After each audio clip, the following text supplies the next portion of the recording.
In this video, I am going to show you how exactly I go ahead and relume a vintage watch. Now, the one you see on the screen right now is my Enneka Ultra Dive. And as you can see, that lume is looking not fresh in any shape or form. And I've been meaning to get around to doing this for quite some time. Now, when you relume a watch, there's a lot of difference between a modern watch and, of course, a vintage piece. Mainly because a vintage piece, you want the lume to look old, but at the same time, you obviously want it to be consistent. And as you could see at the beginning of the video, the one on my Ultra Dive is seriously flaky, some of the lume is missing, and of course it is really dirty and not very presentable. So I decided to go ahead and relume it, and I thought, hey, why don't I do a video for the subscribers, because people have asked about this before, so I can kill two birds with one stone and let's get it on. So obviously I'm going to remove the watch completely from the case. I've removed the winding stem, etc. You've seen that before on my videos, so that I can have access to the dial and of course the hands. And unfortunately, as I mentioned, it's not in the best shape, but I'm going to make it look mad fresh, as you'll see later on in the video. So once I've removed the hands, I can basically just pop off the dial, which is held in with the two dial feed screws, gently pry it off with my screwdriver and lift it away from the movement, and then I can put it to one side.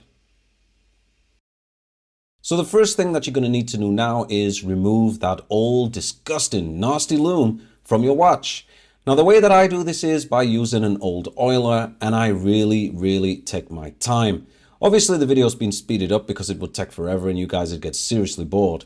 But seriously guys, take your time when you're doing this. It comes off really easily, but one little slip up if you're not careful with your hand and you're going to scratch your dial. And of course, that's not something that you want to do, because then you're going to be in a whole heap of trouble. Work around your indices one at a time and gently just remove it. And then of course, remove off that old tritium with some Rodico. I obviously highly recommend using finger cuts for this, because even though it's not as radioactive as radium anymore, it's still something that you want to definitely be careful with. So once everything has been removed from the dial, I can go ahead and remove the hands. Now, just by habit, I actually do the hands in some water, because I do find that when you're pulling it out from the center of the hand, it can jump around. And this is not the kind of dust that you want to mess around with, as just previously mentioned. I use a combination of using an old oiler and also some pegwood just to remove it. Again, it comes off very easily. And by doing it in water, you're obviously containing all of that old tritium dust within the water, and it's not going to fly around everywhere. Now for the sweeper, this was actually painted in white. It's a double lollipop sweeper, and these hands are super rare, so I obviously had to be really careful with this, guys.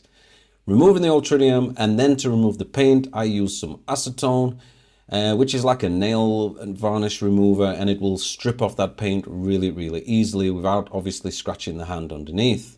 Just using a cotton bud for that, and as you can see, it comes off really easy and really quick.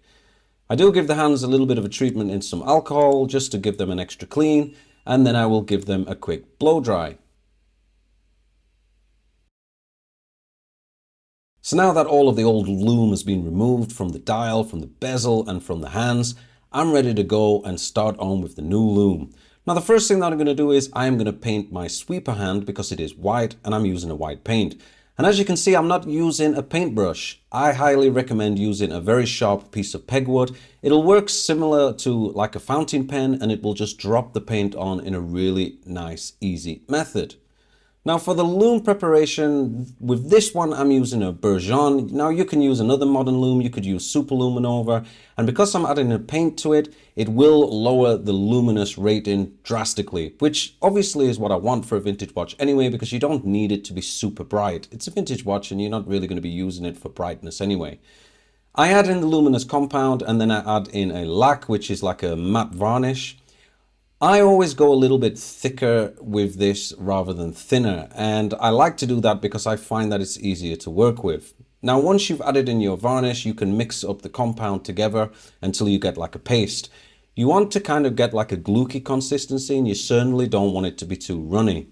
Now in order to change up the color of this, I use a Revel paint, which is an orange paint. I add in the smallest as drops, as you can see with an oiler, and it just changes the color nicely. So the first thing that I'm going to do is I am going to relume the bezel. And again, I'm using an oiler for this, and it's just something that I will say with this: take your time. If you do make a mistake and it sets in places that it shouldn't do, you can obviously remove it and start again. but obviously it's really nice to do it in one go. Now for the dial, it's exactly the same. I apply this with an oiler and I just work around the entire dial, taking my time and making sure that I cover all of the correct areas that need to be relumed. Now, because I use a thicker compound of lume, there's two things which are good about this. One, it doesn't run everywhere, which is really good. The negative aspect of it is that it dries quicker, so it is reducing my working time, so I do need to be a little bit quicker. And there we have it in regards to that. It's looking pretty fresh, but we're not finished yet. It needs to be aged. For the hands, again, it's the same principle using an oiler, and I will just use a large dollop of the lume, put it into the center, and I'll just work it in like a circular motion, and it'll just capulate to the top of the circular area of the hand. And this is where we obviously get the expression from the double lollipop in regards to this Enica Ultra Dive. The hands are done upside down, filling in the entire luminous area with the compound on both hands, the hour and the minute. And then after this, because it's lumed on the other side, I let it just tack together and dry very lightly, and then I can flip the hands over and I can do the other side in the same fashion. And so far, things are looking really, really nice, although the lume is definitely a little bit too bright for a watch of this age, and of course, given the condition of how the watch looks overall. I mean, it's not a new old stock looking watch. Now for the aging method, I use basically, these are like sand compounds from Revel. They're different kits that you can purchase. You can get them like in a rust color or a mud color, etc. Various different ones. And this is where it comes into complete trial and error. I add a tiny little bit of varnish to the sand, and I also add a thinner because I do want this to be thin and very, very watery, as you can see. Again, using pegwood, I go and paste this over the hand, also on top of the lume as well, and then I can just dab it off with a little bit of Rodico if I'm not happy with the look. Now the good thing about these kits is that you can keep applying it and you can keep removing it if you want to, and the more that you add, the darker it's going to get. So it really is trial and error. Even for myself, completely trial and error. The other thing is, if you go over it, as you can see, you can just scrape away the excess with some pegwood and it'll look really good in the end. I'm also applying it to the bezel, and of course I'm applying it to the dial. And the end results, I was really happy, really happy indeed, and I went really dark. I wanted to have that really nice rustic kind of look, and I'm sure you'll agree, I'm very happy with the results. So there we have it, guys. This is the Enica Sherpa Ultra Dive relumed watch in a true vintage looking. We've lowered the brightness of the white hand, and we've got that really goldy looking lume on the watch. And for my personal watch, I'm really happy. Guys, as always, till next time.